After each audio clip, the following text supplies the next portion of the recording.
What's up, everybody, and welcome back to yet another installment of Ask PJ Braun here at the Blackstone Labs headquarters.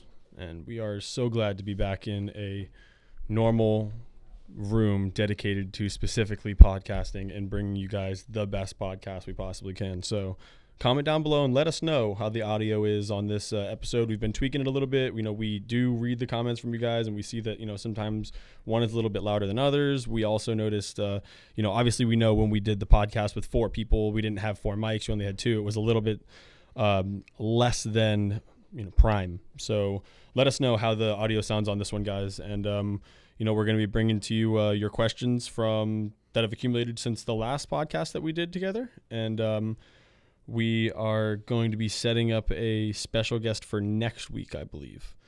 So, PJ, you have anything you want to banter about before we get into these questions? It's been a minute since we just did pre-question banter bullshit, because usually we were in such a rush to get in and out of here. We have a guest. I know. We were supposed to have a guest today. Truth. We were.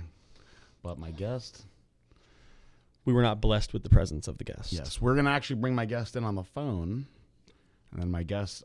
who confirmed doing the show just yesterday.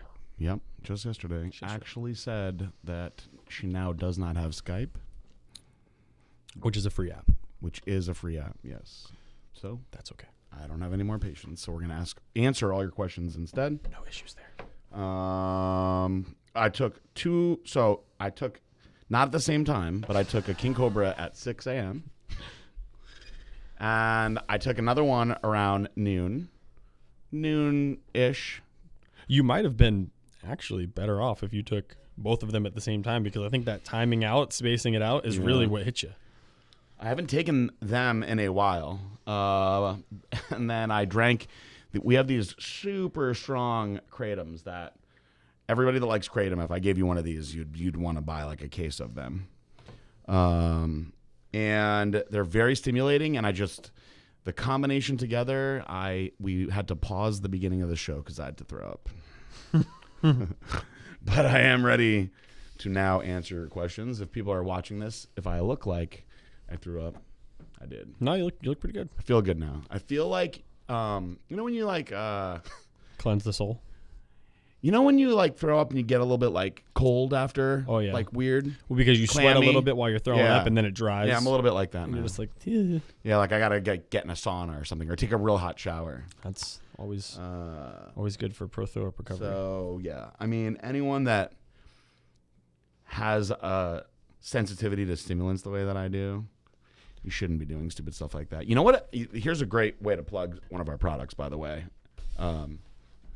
Everybody thinks I do that all the time anyway. So I stopped taking adrenal care because Sammy wanted it, and I gave it to him last week. He was like, "Hey, do you have any adrenal care that I can have from you?" And I was like, "Yeah, I have a 3/4 of a full bottle." So I gave him my own, and I just didn't take it. I didn't come in here and get more. And I'll tell you, man, from a week and a half, I guess, of being off of it, it's so funny because I take it every day, twice a day.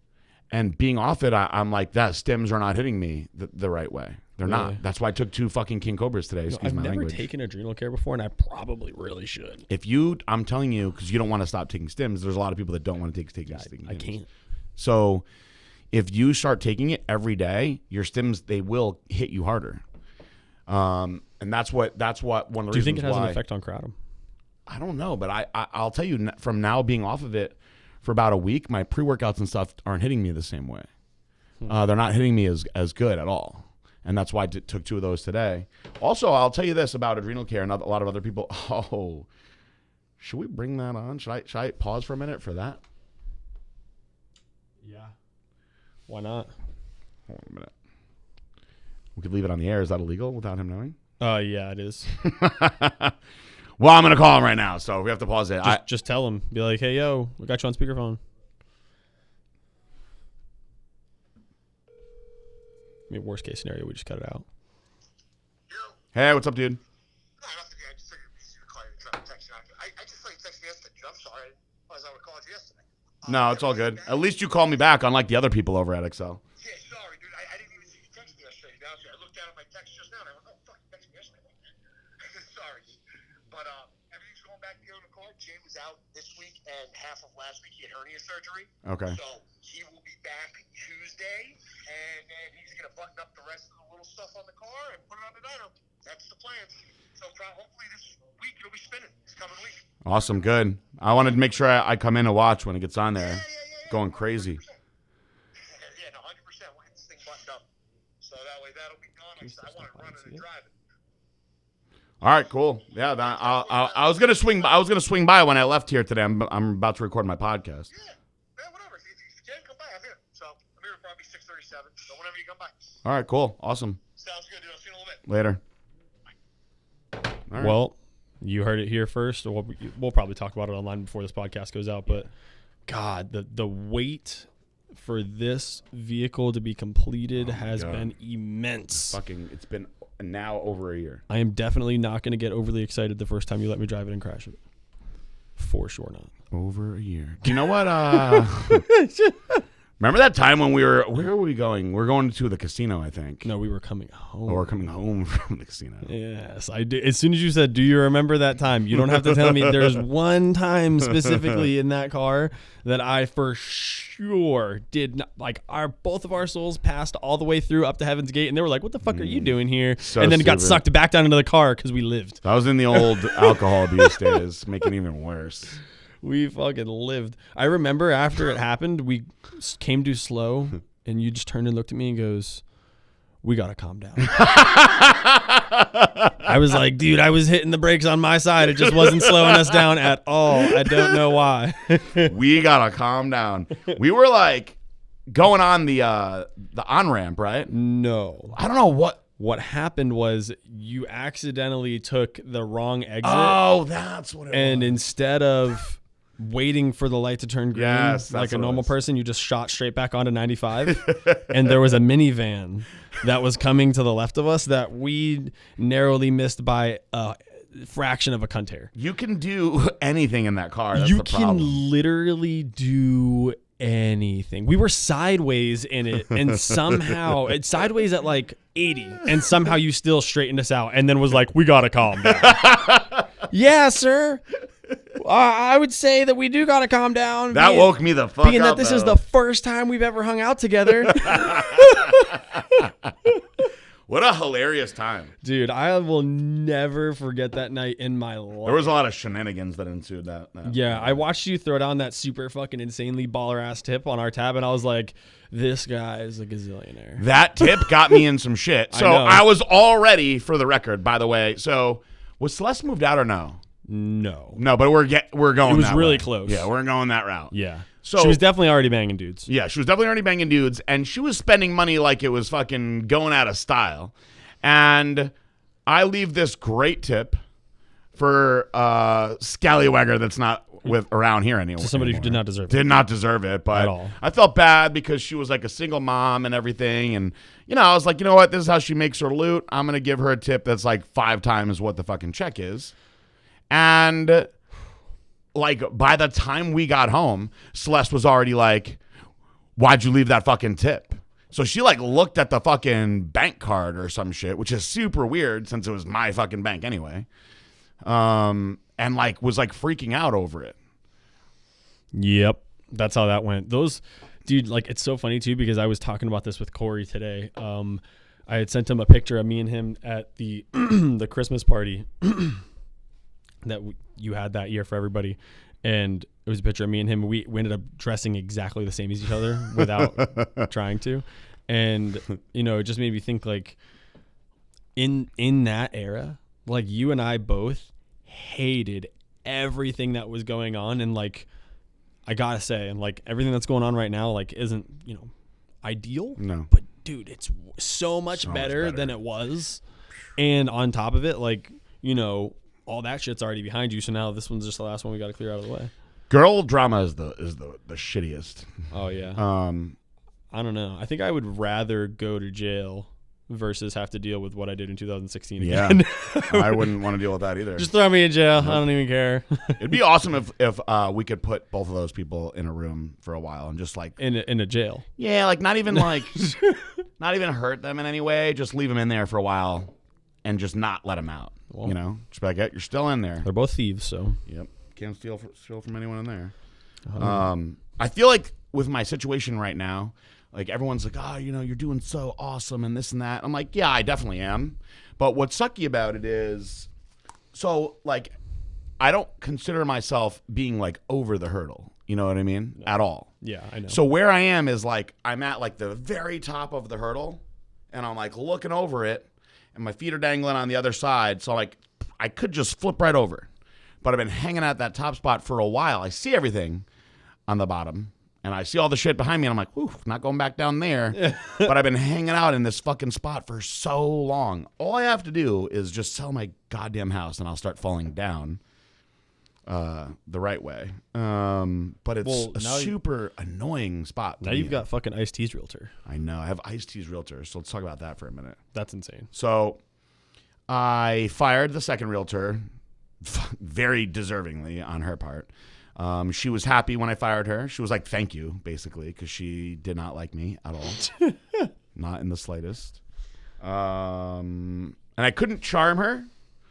To the listeners out there, I'm pretty good at charming the ladies. And I could not charm her. I couldn't get her to like me. So then I was like, Marissa, make her like you. She even did her fucking hair, gave her a deal. It didn't work. She did not like us. She did not want to sell her house. Damn. So I fired her. And the new guy, so in the way it works when you are selling your house, actually, I'm curious if this works for like regular houses and whatnot. Like people out there that are listening, when you were selling your house and you listed your house, did like 1 million people call you? Is that normal? That's normal, yeah. Okay, because like my phone nonstop. You know how Sammy doesn't stop calling people? Mm-hmm. That's just their job. Okay. Yeah. And it was just nonstop. Like, yes, I hired a realtor. The sign will be up tomorrow. Whatever. Blah blah blah. So. I actually hired somebody else. And every one of them is like, when you call them and tell them I already hired a realtor, they're like, no. You can fire that guy right now if you want to take me, because you want to take me. Which is what happened with this guy. Yep. And I was like, this dude's aggressive as fuck. Like he's like, doesn't matter that you hired somebody else. You should really let me come over there and get eyes on it, this and that. And I was like, fine, fuck it. This guy's so aggressive, right? But he was like, if you don't want to take my word for it, there you go. He was like, take Ice-T's. And then he sent me a fucking clip, excuse my language, of Ice-T telling me to hire this guy because he's the business, was what Ice-T said, on the set of Law and Order. And I was like, man, you know what? I don't really care about anything else that he has to say. That right there, I'm hiring him on the spot. Yep. On the spot. I mean, Ice-T said his name in the video and everything. Yeah. That's like, it's legit. It's not like you just copy and pasted that off Google somewhere. That's like, I can actually give that video to Eric if he wants to edit it in. He should. Because it's amazing. He said Chris is the business. That's my favorite part. Yeah. I mean, like. You got Ice-T co-signing for you. That's what he said. Okay. Listen, I heard on the street that right now you're trying to buy or sell a home. All right. Well, don't play yourself. All right. Get at the OG, the New Jack Hustler, Chris Igo. Okay. Him and the Igo Home Group. They'll get it done. They'll get you the most money. They'll make it easy for you because that's what they do. Okay. Obviously. They're fly because they got Ice-T, co-signing them. Right now I'm on the set of Law and Order. Don't get no more official than that, all right? So if you want to get the most money for buying or selling your house fast, no stress, go to the Igo Home Group and get it done, all right? Say no more. Chris is the business, trust me. I really hope that he sells your house, because if he doesn't, I mean, that's going to be terrible. I feel good about it. Me too. Because I mean, Ice-T makes you feel good. Yeah, it's just there's something about Ice-T that absolutely makes you feel you just feel like that is gonna get the fucking business you need taken care of. All right, well, let's answer all these questions so we can go look at my car. All right, let's do that. Sounds good. Ooh, we're gonna start it off with a long one. Oh boy.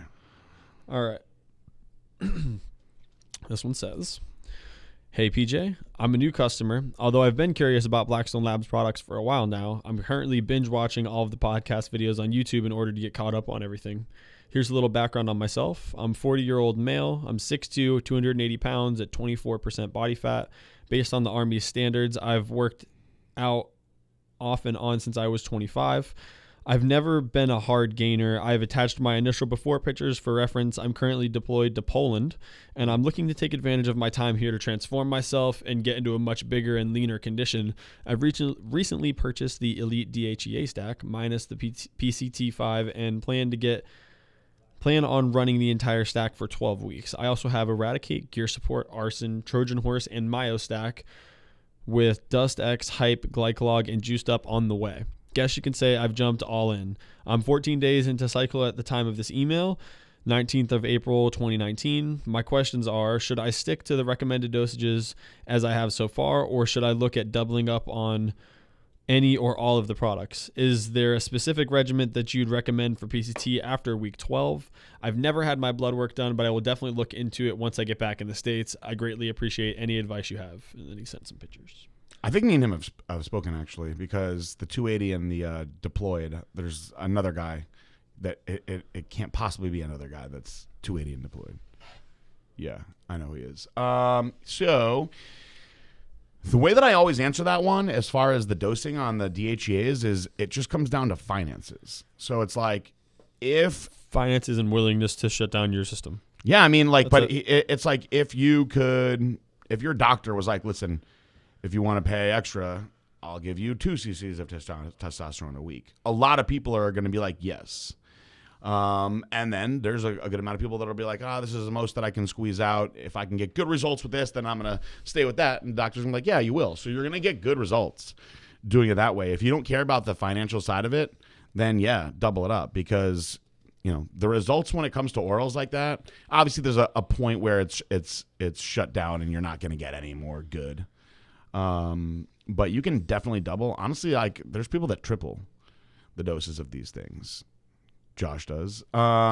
We designed it to be the lowest, most effective dose. When it comes to hormone manipulation, that's the best way to do it. Like, you don't want to put something out that's like, this is the strongest amount that you could possibly take. It's right on the line of death. Yeah, because then all you guys are going to be like, sweet, let's try what double of that does. Let's take 2. And then bad shit's going to happen. You're like, no. It's just like with pre-workouts, guys. Even if you make the strongest one, there's people that are still going to double it, It's not good to do that, but there's people that are. So you don't want to make a fucking super weak one, because then you're going to double it and it's still not going to be good. Right. But our stuff is going to get you good results at the dosing that it's at. Now, again, there's nothing wrong with doubling it up. It just comes down to finances there. And then at the end of the 12 weeks, you're going to need a little bit more than just PCT5. I would get Apex Male also. And stack those bad boys together. Stack them together. Honestly, people always ask me how long they need to be off for. It's just a matter of like what you want to do. You could stay on Prohormones for the rest of your life. You just got to know you better be on those Prohormones for the rest of your life. It's like it's really a personal thing with the PCT, because first off, it doesn't matter how long you were on for, and it doesn't matter how much you took. It really all comes down to how you feel. Because if somebody said, oh, well, I took quadruple the dose at Chosen One and Brutal Force for 40 weeks, but then I only took PCT for 12 weeks, so I felt really good. I felt good. Mm-hmm. I mean, you're going to tell that dude, like, no, you didn't? Yeah. I mean, I know people that did one cycle and then their shit, they didn't PCT right, and then they felt shitty for 6 months. Yeah. And then I know like some of my idiot friends that like don't do any PCT and they think they're fine for a while. You're like, no, you have gyno. Yeah, it's just, I don't know. It's just water. Different. The deal is that you should take PCT. And when people are like, I feel like shit, it's usually because they're not taking PCT. And sometimes people take PCT and they still don't feel good. And that you're somebody that probably needs more when that happens to you. I've done PCT like comprehensive before, where I'm taking HCG, Clomid, and everything, and I'm still feeling shitty. It's just everyone's different. Then I've had some that weren't as bad as other times, and certain things like Clomid, for instance, will make you feel really tired. But the way that you're feeling when you're on everything is going to be a lot different when you stop. So you got to think about that, what your plan is for after that. I usually tell people, like, look, if you're into this lifestyle, you can do your PCT for 4 weeks if you want, and then just get right back into it again. The main reason that you at that point are doing PCT is to just keep producing your own semens back again, because it's not plural, by the way. It's semen is there's no S. Semens are the kind on a boat. Because if you want to have children, that's why you really want to think about that. If you don't, then hey, keep your shit shut down. Like it is what it is.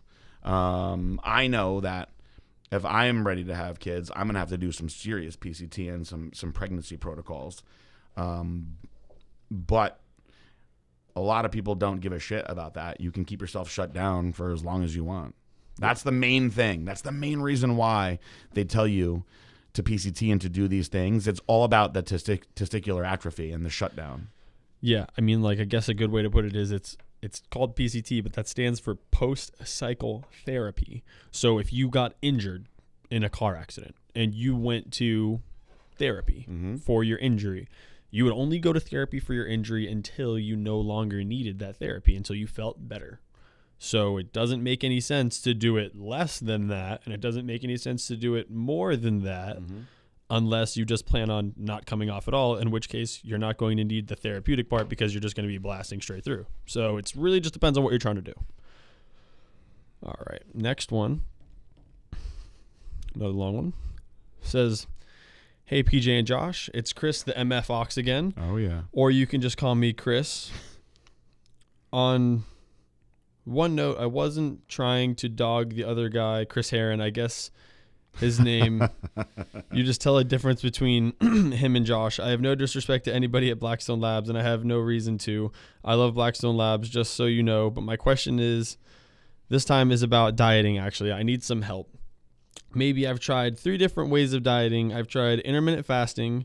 Issue with that is I felt like complete dog crap when I was on it and had no energy, no focus. I was always dragging ass and just didn't like it.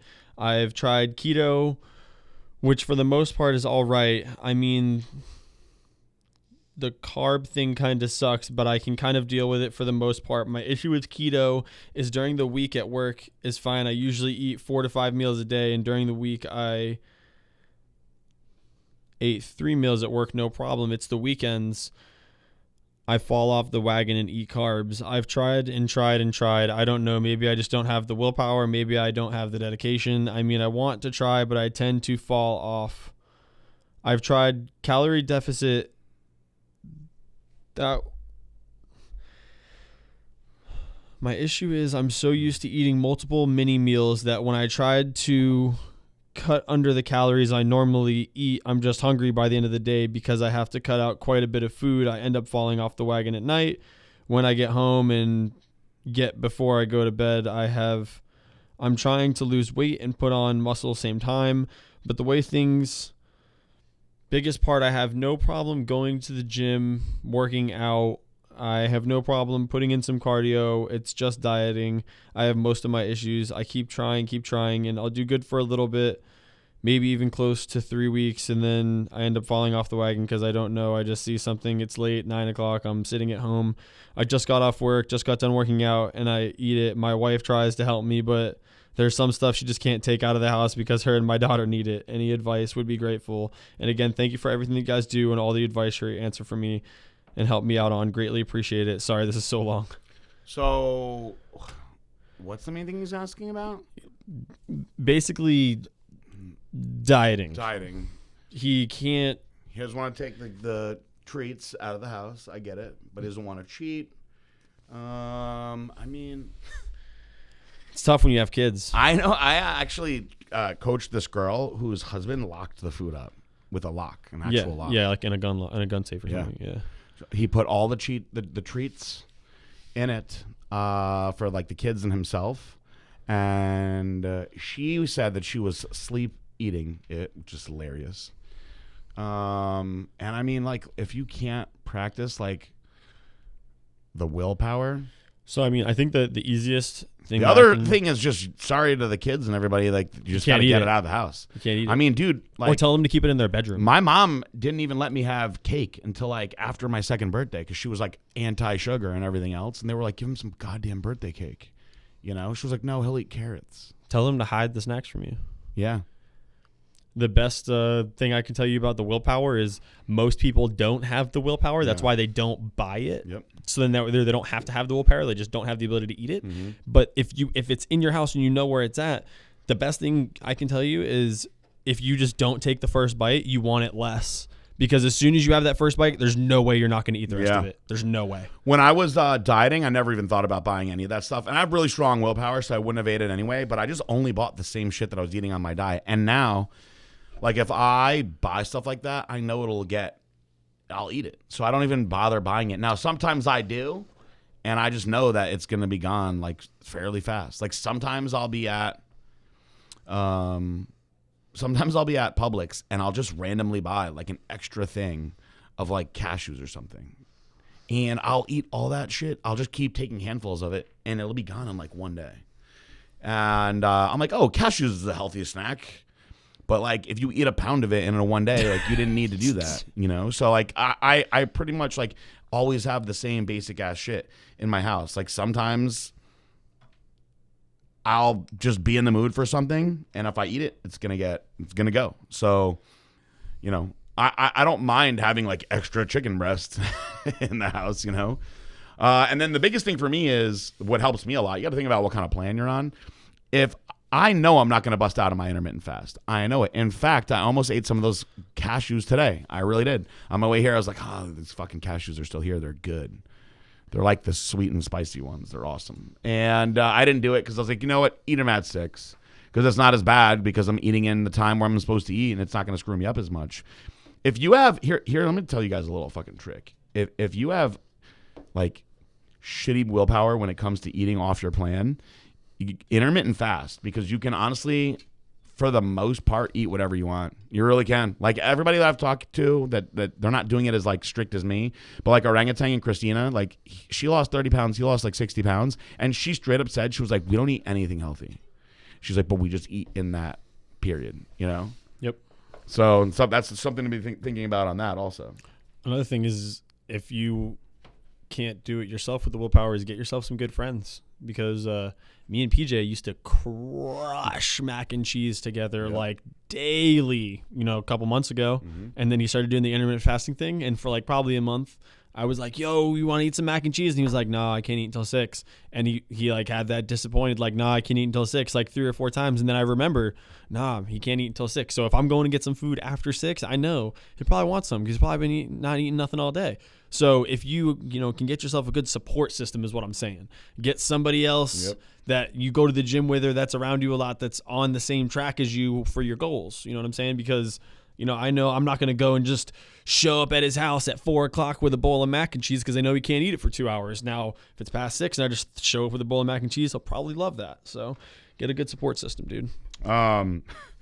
Like, I guess it takes a lot of willpower, right, to only eat at that time. But, like, I just know, like, hey, that's what I'm going to eat.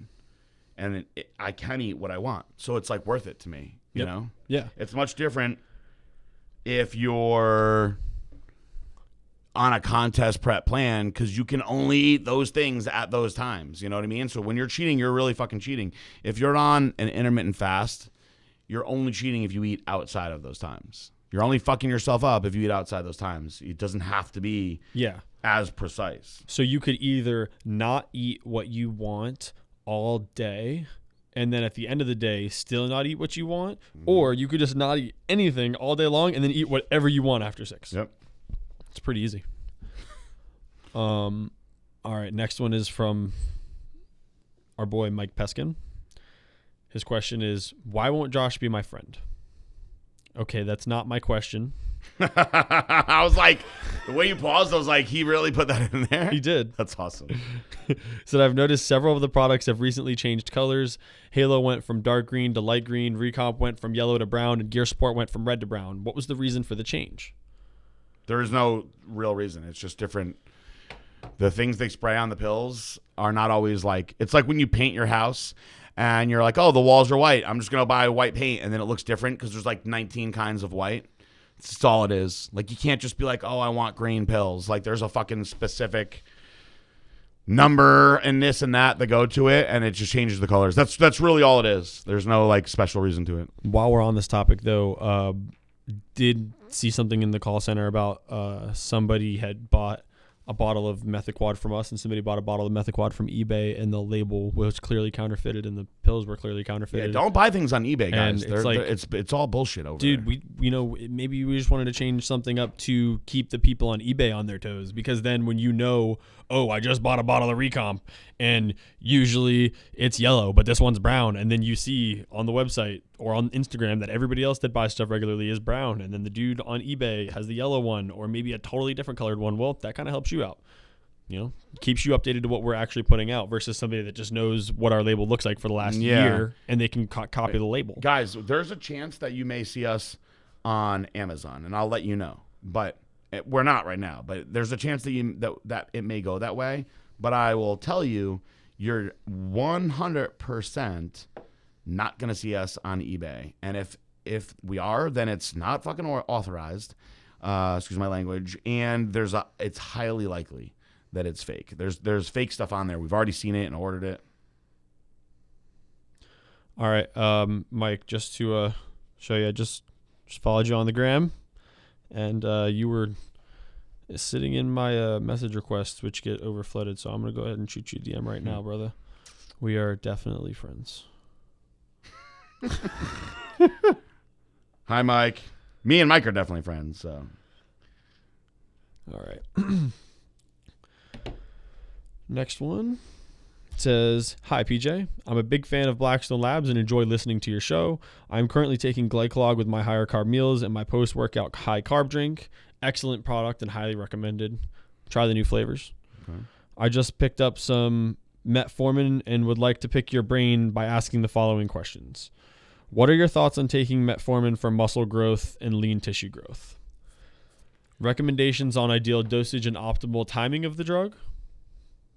There's two more. Do you want to answer and then keep going? Honestly, don't think you should take metformin. I'd rather if you're a diabetic, then use your metformin. You know what I mean? But if you want to just go balls out and just get big muscles from insulin, then just use Humalog or Novolog. I don't think that you should be using something that's going to partition your stuff the way that metformin is. Like, you should just use straight up fucking blast of insulin, period.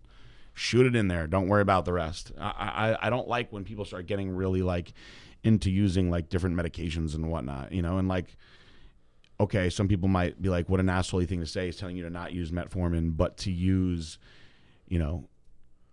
Humalog instead. Now, I'll never tell you to use Humulin R. But if you're going to use metformin, then you should just use Glycolog, Well, that's one of his next questions is, do you advise combining Glycolog and metformin together for a greater effect, or more ideal to be taken separately? Separately. And I have diabetics that tell me they're using less metformin now because of Glycolog. So put it like that, dude. Put it like that. You got guys that are now taking less metformin because of the Glycolog. That's pretty awesome. That just shows me if they could, they'd probably only use Glycolog. Mic drop. All right. Next one says, "I would like to remain anonymous, please." Already. I just wanted to always put that in the front, guys, because we have accidentally always. And also, if you want to remain anonymous, another great way to do that is just not putting your name in there.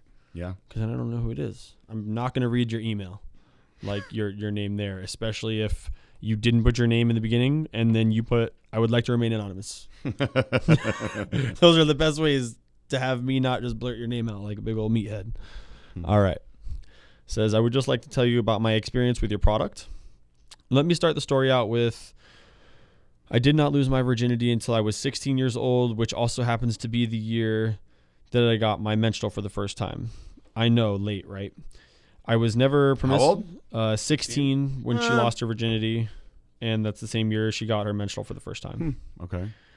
I was never promiscuous and had any actual sexual experience. I was always with a boyfriend that I had dated for a year or years. However, I was always extremely sexual.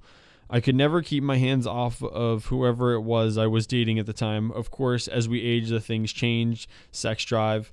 Lots of things changed as I went through what I went through 20 years ago with depression, etc. Then fast forward to kids and bodybuilding and dieting and shows. Don't get me wrong, I definitely feel like as a married woman with kids, we are way more sexually active than most in our same situation. The reason for this email is because I've really I really have got to give love to Entice. I started using it daily originally in the morning, and then I moved it to right after my workout, closer to midday activities, if you know what I mean. Again, please don't get me wrong. We do have great, in the Tony the Tiger voice, sexy time, but damn, the other day we both used it. I just recently got the ones for men, and wow, still feel like my old 16-year-old self again. I have always been unbelievably attracted to my hot-ass husband, which is actually his name in my phone for when he calls me. But again, I feel just a little extra something inside. I just wanted to say thanks, and thank you again for PJ that you do for us with the cardio Q&A and this podcast and everything. Marissa mentioned you in her post the other day after the beat PJ. P.S. Love her. Josh, you are freaking hysterical, and I laugh out loud multiple times during this podcast and occasionally pee my pants a little. Shh, don't say my name. I have a feeling I know who that is. So, listen. By the way, this person, I'm pretty sure I know who they are. Do we have 2 bottles of Entice here? Yes. I'm going to snag a male and a female. Yeah, take them. Yeah. They will absolutely work even better if you're over 40, 100%, just because the hormone changes. You got to grease the wheels. Yeah, that's right. So, but everyone, like OG Fit, who's our boy, right? He loves Blackstone Labs. He said that his favorite product that we ever put out was the Woman's Entice for how good it's affected his partner in crime, his now fiance. And I mean, that's pretty awesome because he loves our products. So if the Woman's Entice is that good, it's somebody that uses all Blackstone Labs stuff has said has been that positive. I really see no reason why everybody shouldn't be taking that. Like, ladies, don't think of it as like, oh, you only take this for sex. I wish I didn't even market that way. That was my fuck up. We all make mistakes that sometimes. Could you imagine if you just marketed it as like a multivitamin, like a daily multivitamin? It's essentially what it is. And all of a sudden, all these girls were like, my pussy's so wet. Why is my fucking pussy so wet all day? I don't understand it, but I fucking love these multivitamins. They're amazing. My husband loves them too. Holy shit. Yeah, I've like actually like listened to like Sammy like pitching this product to girls and saying that it makes your pussy wet to girls, which I've always found to be fucking hilarious. No, I've literally because I don't say it like heard him say that to like a 40-year-old woman. I've heard him say it to like a younger sounding woman. I've heard him say this literally makes your pussy wetter to multiple different women over the phone who he's never met in his life, that he literally maybe is like the second or third call. And I'm like, hey, don't pitch it like that. And he says, he's like, why? They bought it. It makes them buy it when he does that. It's like, I told him that pussy's going to get in a wet. much different world now. They bought it. I might just try walking around Publix and pitching it like that and see if it'll work the same way. I keep hitting this thing. I'm sorry. Yeah, what if you just walk up to him and you're just like, hey, do you want me to make your pussy wet? I got the pills. Just try this. Just try this. Take my number. Tell me if it works. You know the commercial that we shot in Vegas when I like put all the Halo Elite in everybody's hand and then we all trained hard? It was like we cut it for a Halo Elite commercial and it was like basically everybody that's part of Blackstone like all trained in the gym. I did it with guys and girls. It would be hilarious if we did an Entice commercial like that with like just me with like a bunch of different girls, like me putting the pills in their hand, and then the next was like them all like with wet pussies being just sexual. Straight puddles underneath them. That's definitely what we should do. All right, yeah, we do have we have Entice here. You can definitely take some out, use Awesome. it. I'm gonna try that tonight. All right, next one says, what's up, guys? First and foremost, hell yeah, Josh. Glad to hear that you like Lil Wayne as much as I do. Secondly, I have a question about my workout split. If I'm training 6 days a week, hitting each body part twice, how many sets per body part would you recommend? Or is what I have too much? I have a habit of overtraining. Below is the split. Thanks, guys. Legion Loyal forever, Kyle. Let me hear a split. Chest, try, shoulders, day 1. Mm-hmm. Back, by, day 2. Legs, 3, repeat. No off days? Training 6 days a week. So that's probably chest, try, shoulders, first day, back by second day, legs third day, then back to chest, try, shoulders. Yeah, I mean, that's a lot. It's definitely a lot. If you're eating like crazy and you're taking good subs, then you can get away with it, especially when you're young. But as you get older, you're just going to be beating up your tendons more and more like that. So in my perfect world, what I do is I go Monday, Tuesday, rest Wednesday, and those are my 2 hardest days. And then I go Thursday, Friday, Saturday, rest Sunday. That's my perfect world. So 2 on, 1 off. But I'm only doing 1 body part a day. So when I get into phases where I do like multiple body parts in a day, I don't do nearly as much for each body part, and I try to get those rest days in the right way. When you're young, though, I will tell you, when you're young, you can get away with a lot more, and you'll actually even get results. But when you read stuff like Ronnie Coleman training like that and stuff, there's no comparison to what everybody else can do versus somebody like that. There's just different genetics. All right. Next one says, first off, thanks for the opportunity to connect with you. My question is around Prohormone dosage and duration. Take your stack of Chosen One, Brutal Force, and Abnormal. What's your thought process on extending the cycle for up to 12 weeks and increasing the dosage by 50%, 3 pills a day versus 2? Would appreciate knowing how effective this could be, as well as any tips you would have ensuring the cycles hit their fullest potential. Thank you, Matt W. Like George W. But it's Matt W. Wait, say that again? He just wants to know your thought process on extending the cycle of Chosen One, Brutal Force. I mean, and we always talk about that on here, and you can. Yeah. You can honestly, like, you could truly, if you don't care about the PCT, you could just stay on it forever. There's not really anything bad that's going to happen to you. You're just suppressing yourself permanently. So that's just something that you have to understand. However long you're going to stay on it, it just means that you're going to need that much more PCT, and there's that much more suppression that's occurring. But I don't believe in permanent suppression. I just don't, because I know guys that have juiced for 5 years and then come out and gotten their girls pregnant. So that's just something that I want you to think about, you know. So or got their girls pregnant while they were on, years. yeah. So if you like how you feel on it and you're getting good results, there's no toxicity. You're not screwing up your blood work. You're not screwing up your blood anyway. I mean, go for it. All right. Next one. And if you're just going to increase it, don't do 50%, do double. Yeah, that's also a good point. All right. Next one says, love the podcast. Hoping this one gets in there. Could things like supplements or even prohormones ever be vaporized and inhaled to be administered?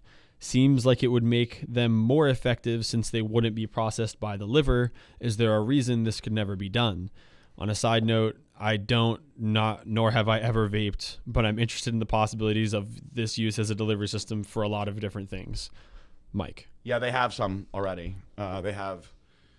Yo, you get me a fucking D-ball pen and I'm buying $1 million. I don't know. There's no one that's there's only a few people that have balls to do hormones anyway. But there's vape B12 and there's vape, like I've seen, like actually Paul had a bunch of inhalable. The shit. B12 ones and shit. But like, yo, like give me like an inhalable fucking trend. I don't know. I think that you'll probably see stuff like that down the road. I really hope that I'm still able to, because they have sublingual stuff now. You know what I mean? You have the test trochs. Those are fucking awesome. But still, like, dude, I mean, all right.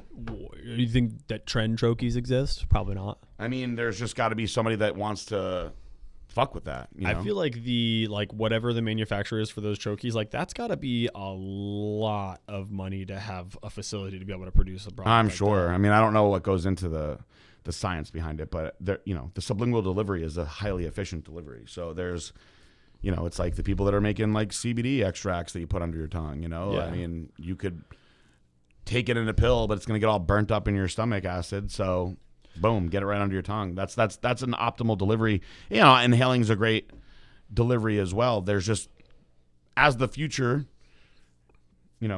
gets more and more, I guess. Fucking transdermal trend patch. I guess, like, if you think about things that we watched, like, in movies when we were in the 90s that depicted the future, and we're like, whoa, that's never going to happen. And now it's happening right now. You know what I mean? Like, who knows what they're going to have in the future. I wouldn't say that it should be ruled out. I mean, you might have this stuff in 5 years. I just think there's far less manufacturing capability to do that stuff right now, and everybody can make pills and powders, and they've been doing shots for years when it comes to the hormone stuff. So it's just a matter of, I guess, synthesizing it in a way that delivery works. I don't know, but the other day I watched fucking Elon Musk and SpaceX launch a goddamn rocket ship into space and then re-land the shit on a boat. Yep. So we're there.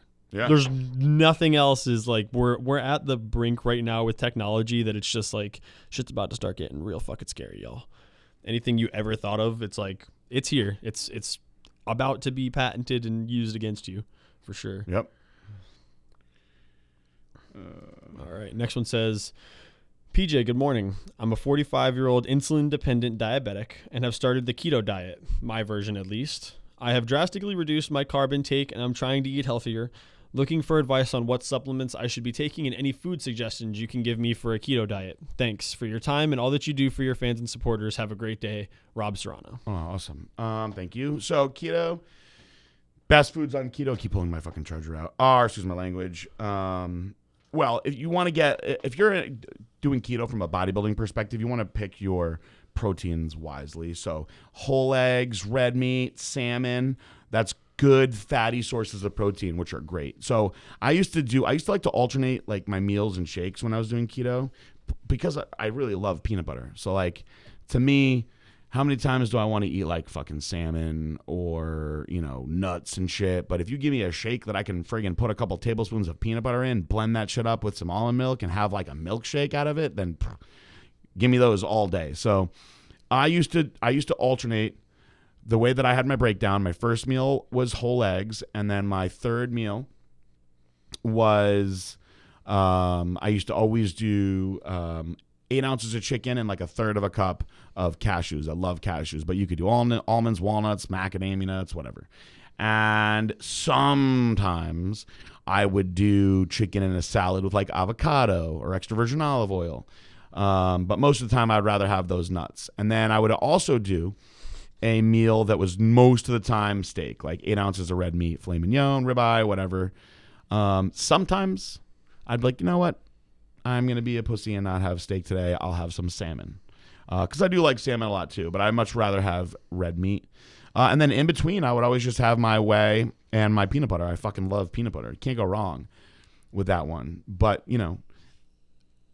out of the stuff that I gave you, you could mix that stuff up anytime, any way really that you want, as long as you're hitting your macro requirements. You just have to remember that a ketogenic diet, people always do keto wrong.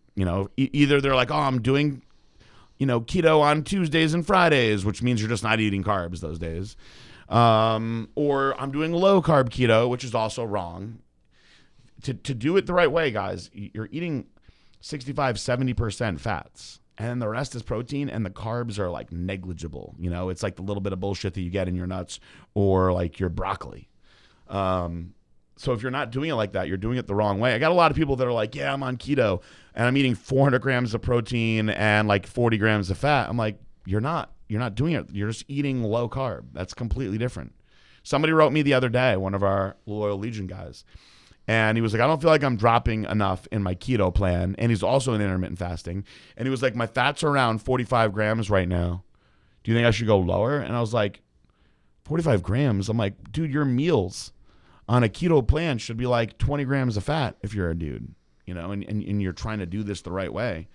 So what are you only eating 2 meals? I mean, you guys got to do some more reading, or I guess ask me more questions and I'll keep talking about it. But like a lot of people like don't do these things the right way, and then they wonder why they don't get the results. Please read about ketogenic diets, and you're gonna read a lot of shit that is gonna teach you to be like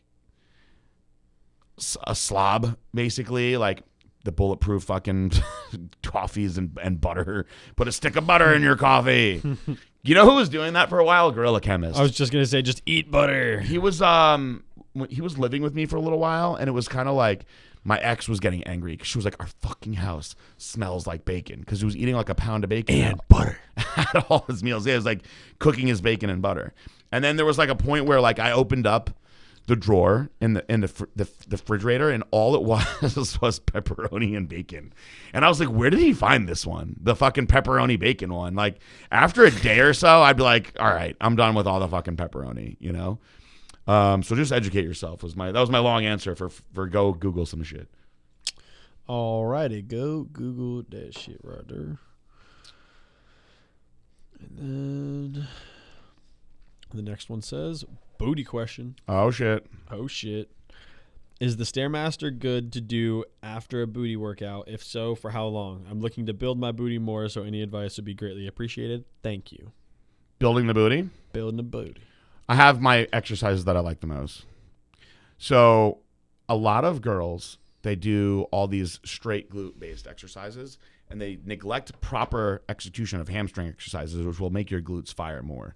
So an awesome exercise to incorporate into all your booty stuff is Romanian deadlifts with a little bit wider stance. You'll feel it all the way up into your butt. And what it does when you stimulate that imaginary tie-in area that everybody talks about, it's going to give you that bottom piece. You know, like everybody is focusing on building their butt, and you see a lot of people that are building their butts, but that bottom piece where everything gets kind of like, meh, it kind of like slides into your leg a little weak, a little sloppy. Like I like when you see that curve from the bottom that's like equal to the one on the top. That oomph.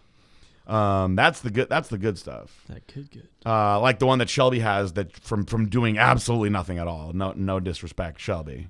But I don't even know if she's training her legs anymore. That's just genetics right there. But when you see that piece right there, you can go after that a lot more aggressively by incorporating Romanian deadlifts into all the other stuff that you're doing. So I used to always make girls superset a Romanian deadlift with a wider stance with a dumbbell plie squat. You're just annihilating that area like specifically.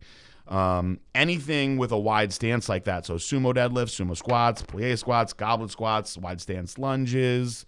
I like to put girls in the Smith machine. Guys don't usually like doing stuff like this, although I used to do this stuff in my prep for my shows because I wanted my glutes to look better, is get in the Smith machine, put your feet a little farther forward because you obviously can't do that with a barbell. You'd fall down, and sit your booty deep back into it.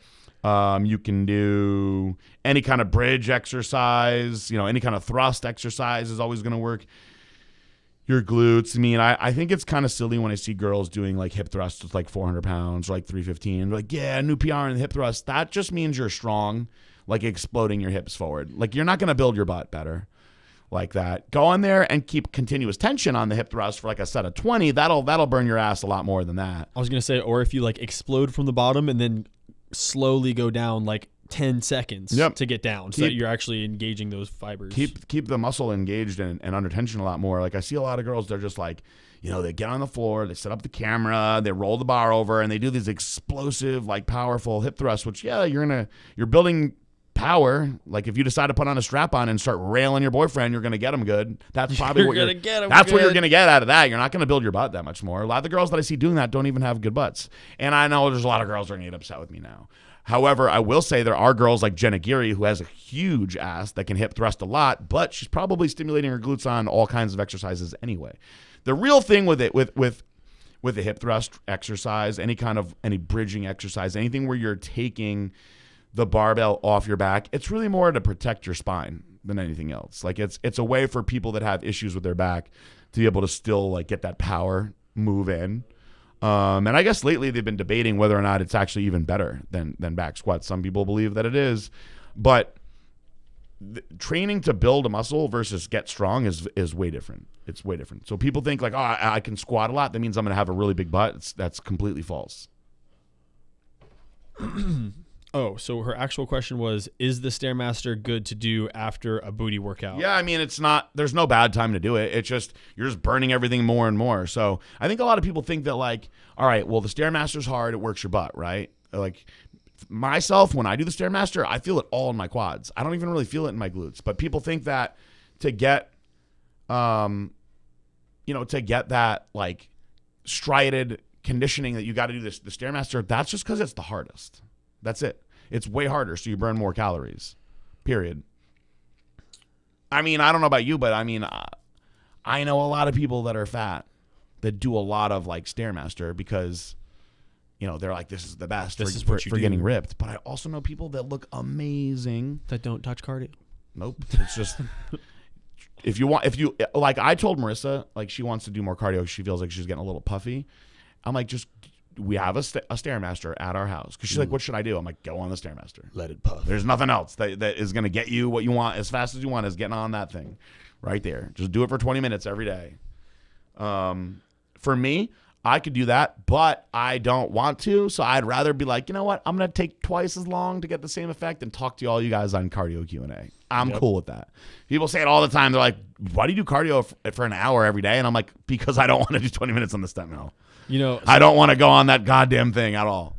Something that I think really needs to be said about any cardio equipment at the gym and specifically because I have had to talk to my girlfriend about this multiple times, and I still kind of don't really think she gets it.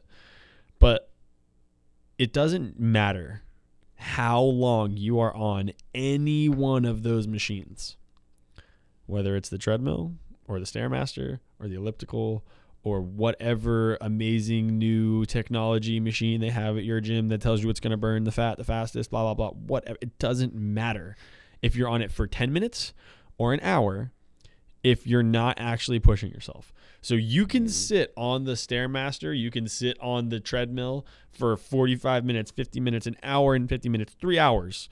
But if you're only walking at the same pace that you normally walk through the mall at or whatever it is, you're kind of just adding another trip around the mall to your day, which isn't burning shit for fat for you. And you're really honestly just wasting your time. You could burn way more fat if you would just go and lift weights and really push yourself instead of sitting on the treadmill or the Stairmaster, boring yourself to absolute fucking death, listening to whatever podcast, probably this one, that you do while you're fucking dreading your cardio that you hate so much, because you don't need to do it for that long. If you really need to do cardio, you need to do it really hard, really intensely for 20 minutes, maybe 30 minutes at the max, depending on what your results are. But there's no reason for you to be sitting on any cardio equipment at the gym for more than 30 minutes every day, because that means you're not doing something. You're either not really doing cardio, you're texting too much, you're whatever it is. But when you're doing cardio, if you have that much time, like when PJ does the cardio Q&A, like he just said, if he was actually efficiently trying to get some shit done, he would just be on the Stairmaster, not talking to anybody on his phone, because that's not what cardio is for. Like, people try to supplement that shit, and you're not getting done what you need to get done. You're telling yourself, oh, I can go and tell my friends or whoever I did an hour of cardio today, but you really only burned 50 calories. Well, what the fuck was that for? You just wasted an hour. Like, I sometimes when I'm in a jam and I still want to, like, if I have something going on, like a photo shoot or something where I want to get like my cardio in and like get something out of it, those are the ones where you guys don't see me, because it just goes super hard on like the Summit Trainer or the Step Mill, and there's just no way I could talk to you guys and do it the same way and still push myself that hard. By the time you're done with it, you're like, you're dripping sweat and you can't talk to anybody. So if you can actively talk through your entire cardio, bless you, and it doesn't matter, then you're probably not pushing yourself. Yep. All right, next one says, hey PJ, my name is Brennan. I'm a huge fan of Blackstone Labs. Just a quick question. How long do you suggest running Chosen 1 and Super Straw? I'm on a cut and I want to stack them together. I'll be using PCT5 afterwards and Eradicate during. Thank you in advance, and thanks for all the videos and supplements. Use them for the entire duration of your cut. They're going to help you the whole time. Whether it's 8 weeks, 12 weeks, 16 weeks, just stay on them the whole time. And you want to get super cut at the end, use Letro XT for the last 30 days. A lot of Prohormone questions today. Lots of Prohormone questions today. Marissa keeps on texting me, babe, I know you don't listen to the radio show, but I'm not answering because I am on the podcast. Yeah, Tara's texting me too. Maybe they're together. Oh, they are? No, maybe. No, I think they are. I think they said they were going to go to Nakava. That's why. All right. Next one says, first time using any SARM, wondering how to stack it and what to stack it with, how to come off of my cycle. If I do I am stacking abnormal and brutal force together, what product do I need after 6 weeks cycle to come off? PCT5 and or Apex Male together. I mean, I think you're better off taking them together personally, but if you're not, then just take the PCT5 and you should be fine in 4 weeks. As we always tell everybody, like, it's the best thing to do when you come off is definitely take PCT5. I'm not promising you that you're going to feel awesome and that you're going to keep all your gains, but it's way better than not taking it. So don't just stop taking the Prohormones. I'm telling you, they're stronger than all your idiot friends that say Prohormones don't work. They're stronger. They're stronger than they think. I promise you. Yeah. No, working. Everyone's like, I remember the good Prohormones, and like, yeah, over the years there's been some strong shit, but they're not even Prohormones. They're steroids that get banned. They're now called steroids. So like, these Prohormones should stay legal because they're DHEA based, and unless there's some crazy like amendment made to the, the designer hormone bill made a bunch of these things now steroids, but unless there's some new addition to, the congressional, decision on this stuff, they should be good forever. But if they are banned, they'll be now called, steroids too. So it's like you're just basically getting the new legal steroids, I suppose. So, don't take them lightly. All right. Getting down to the last two. It says, "Hi, PJ. I'm new to the podcast, but I'm an avid fan of BSL products. I'm stacking Arson, Trojan Horse, Recomp RX, and on a 6-week program in an attempt to lean out as much as possible before switching gears to Halo Elite and lifting heavy. While my current focus is primarily on cardio and body weight exercises 4 times a week on a caloric deficit, I want to be careful to maintain any lean mass. I'm consuming 1 gram of protein per pound of body weight and lifting heavy 1 day a week, 1 active recovery day, and 1 full rest day. For what it's worth, I'm 35 years old, male, 6'1", 208 pounds, limiting myself to 2,000 calories a day and practicing 1 prolonged fast for 24 plus hours on my rest day. Wow. Are these good practices for someone interested in losing weight but keeping muscle? P.S. Love seeing your pets on Instagram. Pets rule, boobs rule. Have a great day." Thanks, Nathan. That's awesome. You're doing a very good job. That's a really good, well thought out protocol. It's a little aggressive though, and I'm okay with that because I'm a little aggressive. Some would say I'm a lot aggressive. But my whole thing is if you tell me that if I can get like the results that I need in 90 days, right? I'm just like, well, give me the 30-day plan. That's the one I want. Can we do it in 6? Just let me know right off the bat. Can we do this in 6? Give me that one. Because I always tell people, there's a lot of let's just call a spade a spade. There's a lot of pussies out there, right? So I personally feel like there is nothing that I can't do for 30 days. Like if you're like, listen, I need you to do 4 hours of cardio a day. Like I need you to do 4 hours of cardio a day, but you're going to get exactly what you want. And if my answer to that is, all right, well, how long do I have to do it for? And you're like 30 days, I'm like, all right, it'll be a sucky month, but I can do it. Now you tell me I had to do that for like 3 months, 6 months, I'm going to be like, oh, I do not want to do that shit. Yeah. No, hell no.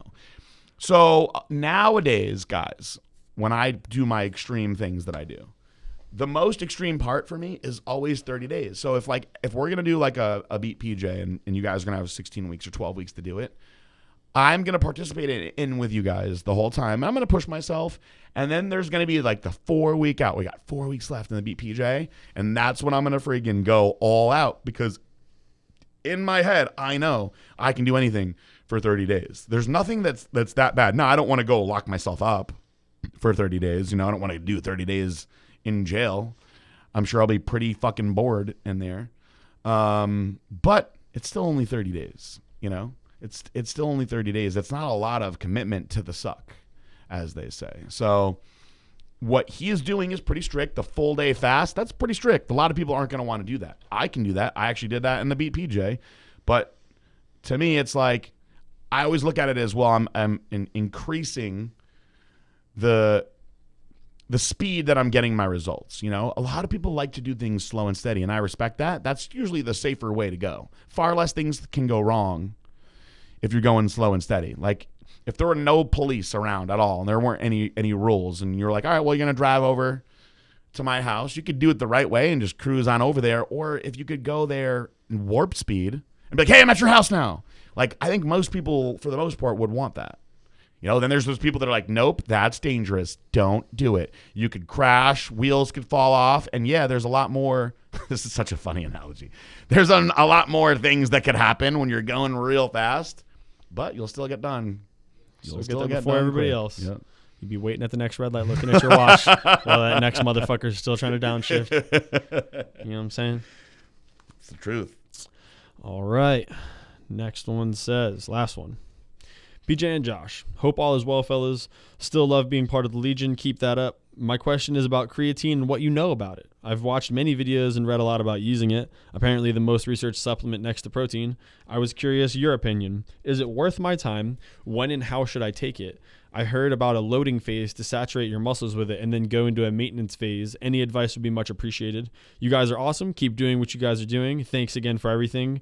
Brash9589. Oh, Brash. So for starters, I just want to say I love when people ask about creatine. I think it's like great.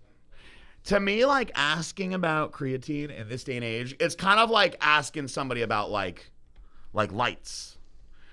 Like, so you're telling me I flip this switch and the lights come on. and it stays on This has been around for a while?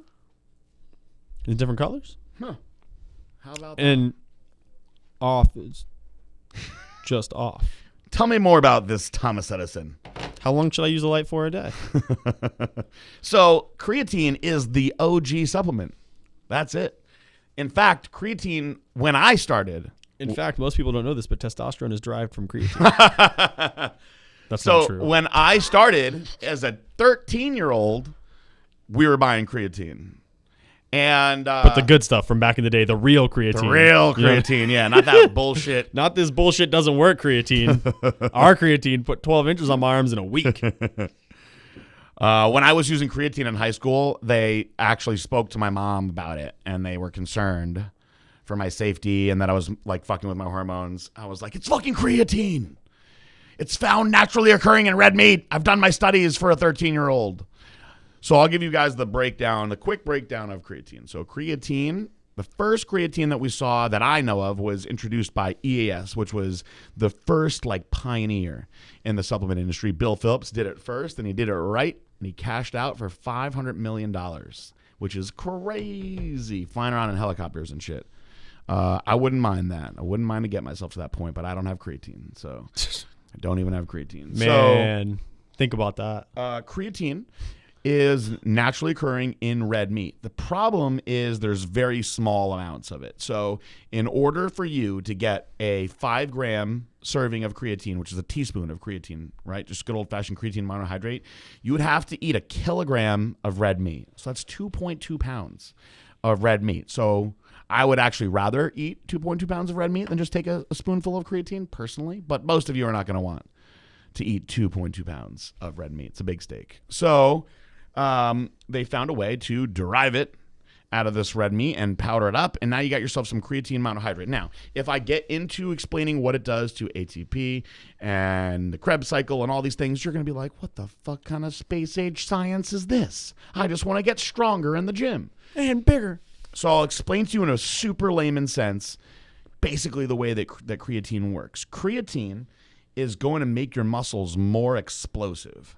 So what that means is when you're in the gym and you're pushing heavier weights for shorter amounts of time, the buildup of creatine in the muscle, it's going to keep it saturated with water, and it's going to make it fire very aggressively. And because of that, it's definitely awesome for strength, which most people equate to building muscles. There's lots of theory that suggests that. So you're not going to run faster from it. You're not going to necessarily lose weight from it or any of those things, but in explosive settings like powerlifting or even, hypertrophy-based training, when you're going in like an 8 to 10 rep range, there's plenty of study that supports how well that it works. Now, in higher doses, it can be a little bit aggressive on the kidneys, but it's not going to like wreck you the way that like booze will, or like taking a shitload of Advil. The booze. So the way that I typically suggest people use creatine, and listen, whether you're natural or not natural, you'll get good results from creatine. Now, there's a lot of scientists that will say that this next statement is very assholey, but in my opinion, you can get pretty similar effects by just salting the hell out of your food. In essence, creatine works a lot like a salt. So this is why I don't think it's necessary to buy the fancy, expensive creatines. I've actually heard Dave Palumbo talk about this on his podcast as well. Creatine monohydrate, in my opinion, works just the same. You have to take a little bit more of it, but it's also inexpensive. So there used to be this phase called the loading phase that you loaded up. You would do like 20 grams a day or 25 grams a day for like a week or something, and then you go back down into the regular dose. Well, as the years have gone by, they have said that loading phase doesn't really do anything for you. So the way that I tell people to do it is just take it after you work out. 5 grams of creatine after you work out. And people are like, well, why would I take it after my workout? I want to be stronger before my workout. And this is the way that it works. When you take things in post-workout, they're absorbed really well. So this creatine gets absorbed highly efficiently after you train, and you start building it up in your system. And it just stays in there working your muscles, and you'll be more explosive. They usually say that to get the most out of your program with what you're doing on creatine, that you're going to want to use it for 8, 10, or even 12 weeks, followed by an off phase where your body gets used to being off of it. And it's also a little bit of a break on your kidneys. But I will also tell you that with all the bad things that there are out there in this world, all the things that you can do to fuck yourself up, it's highly unlikely that you're going to screw yourself up taking a teaspoon of creatine after your workouts every day. So I don't see a reason to not keep it in there all the time. I also don't necessarily feel that it is something that is necessary to make good gains in the gym. I will tell you this. If you're trying to stay as natural as possible, you don't want to mess with shit, but you're okay with trying creatine, you'll definitely like it. You'll absolutely like it, and you'll get good results. If you're somebody that's like, well, I want to try Methaquad, or I want to do this, want to do that, you're going to probably be disappointed with creatine. Now, I will tell you, I actually did use creatine when I was competing it, but I did it specifically with insulin. Now, you want to get more into the sciencey, nerdy stuff. I find that insulin, with a very fast digesting carbohydrate, shuttles creatine into your muscles extremely efficiently, and you get a much, much different kind of explosiveness when you're training in the gym. And we have a product called Formula 19. I'll give you the cheaper way to do this whole thing is you're going to get yourself some Formula 19, get yourself some glycolog, and get yourself some regular creatine monohydrate. When you finish your workouts, ladies, you can do 1 scoop. Guys, I suggest 2. Ladies, if you're a hard gainer, you can do 2. Guys, if you're a hard gainer, you can do up to 4 like I was doing, right? So that's 100 grams of carbs if you do 4. Add in a teaspoon, a good old heaping teaspoon of your creatine monohydrate to your Formula 19. Drink it as soon as you're done working out with your glycolog. You'll absolutely appreciate the results that you get from that.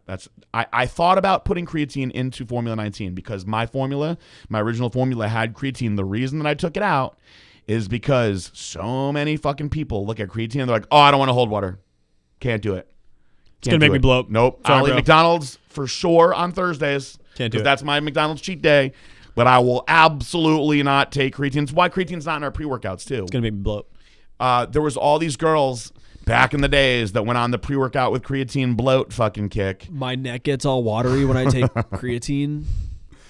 So I had a lady yesterday. Your fucking head is watery. I know this lady's not going to listen to my podcast, so I'm just going to blast her a little bit. So there was a woman at my house the other day, and she was like, I was looking at your supplements, but I had to take Isogenics instead. I was like, oh, not the brand that usually people go with instead of Blackstone Labs, but do tell.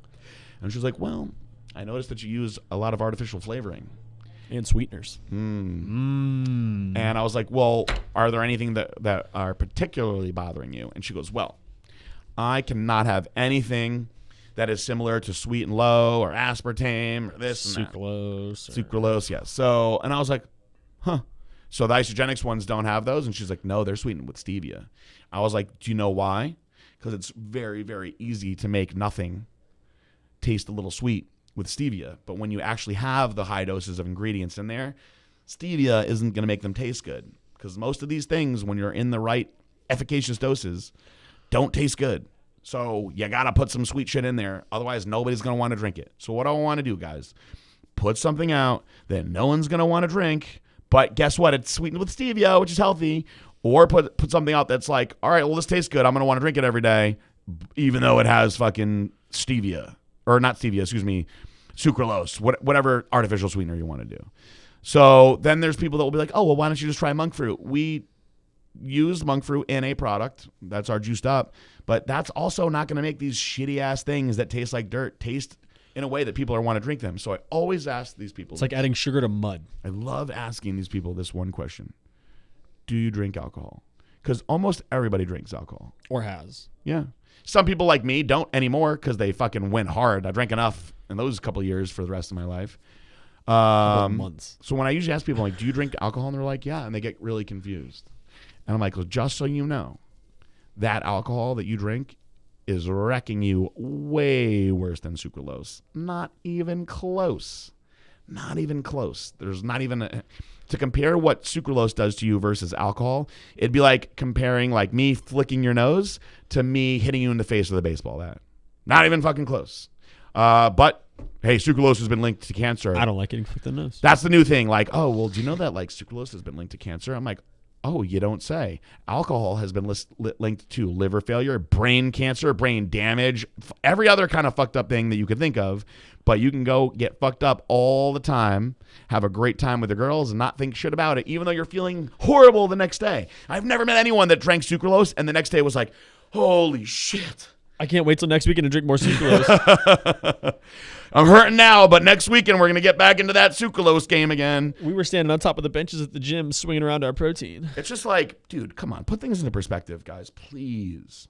Don't come at me with that unhealthy sucralose shit. The carbon monoxide in the air is probably worse for you than the sucralose. The Tylenol that you take when you have a headache is worse for you than sucralose. You're taking Advil and things like that that are making your insides bleed.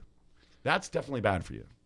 If your insides had a voice, they'd be like, please give me some sucralose. What's worse, your organs bleeding or retaining a little film of water the next day?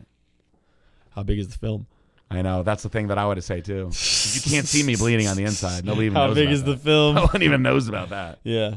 I could probably bleed forever on the inside. But if you're going to tell me I'm going to have a film forever, that's kind of detrimental. Shit. That's just, there you go. That's what puts it all into perspective right there. I can bleed a little.